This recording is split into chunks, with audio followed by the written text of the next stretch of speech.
आज हम बात करेंगे श्रेष्ठता की।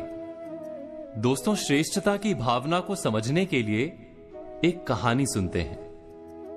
ठंड के मौसम में कुछ बंदर ठिठुर रहे थे। तभी उन्हें एक जुगनू मिला।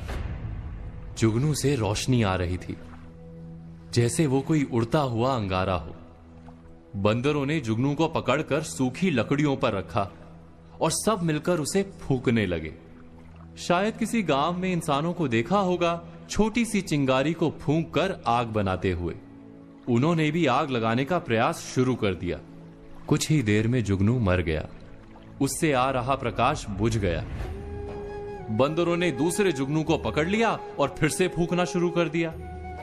पास के पेड़ पर एक सयानी चिड़िया बैठी थी। बंदरों की मशक्कत देखकर चिड़िया ने बंदरों से कहा कि आप बेकार मेहनत कर रहे हैं। ये जुगनू है, चिंगारी नहीं। देखा नहीं मुझे जुगनू को खाते हुए? अगर ये आग होती तो मैं जल जाती। तुम सब बेकार मेहनत कर रहे हो।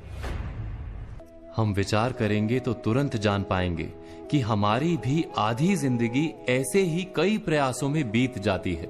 कोई आईने में अपना मुख देखकर अभिनेता बनने निकल पड़ता है। जीवन बीत जाता है मगर सफलता नहीं मिलती। कोई व्यवसाय करने का स्वप्न लेकर जीता है, नौकरी नहीं करता और दरिद्र रह जाता है। कोई जुए में लाखों जीतने का स्वप्न लेकर चलता रहता है और जीवन नष्ट कर देता है। क्या हम सब आग की आशा में किसी ना किसी जुगनू को नहीं फूंक रहे? उस कहानी की चिड़िया ने जब बंदरों से कहा कि तुम सब जुगनू को फूंक कर आग नहीं लगा पाओगे, तो बंदरों ने गुस्सा होकर उस चिड़िया को मार दिया। हमें भी जब कोई कहता है कि हम जिस स्वप्न को लेकर चल रहे हैं वो मिथ्या है, तो हमारा प्रतिभाव क्या ऐसा ही नहीं होता?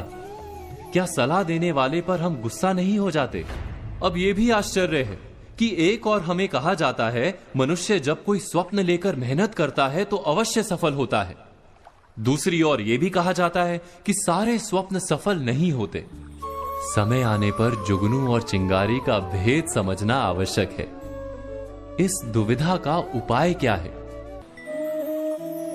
जो व्यक्ति ये कहता है कि उसे किसी के सुझाव की आवश्यकता ही नहीं, जो व्यक्ति ये मानता है कि उससे अधिक बुद्धिमान अन्य कोई है ही नहीं और उसके सारे फैसले 100% सच हैं, वही श्रेष्ठता की भावना है। इससे बंधा मनुष्य क्या वास्तव में अपने आप को जान पाता है? क्या उसके भीतर सच्चा आत्मविश्वास जन्म ले सकता है? कहानी के बंदरों ने चिड़िया को मारते हुए यही कहा था कि हम इतने बड़े और विशाल हैं, इतने ताकतवर हैं, हमें तुम्हारी सलाह की कोई आवश्यकता ही नहीं। इस मिथ्या भावना के कारण वो बंदर आज भी जुगनू को फूंक मारकर आग जलाने की कोशिश में ठिठुर रहे हैं।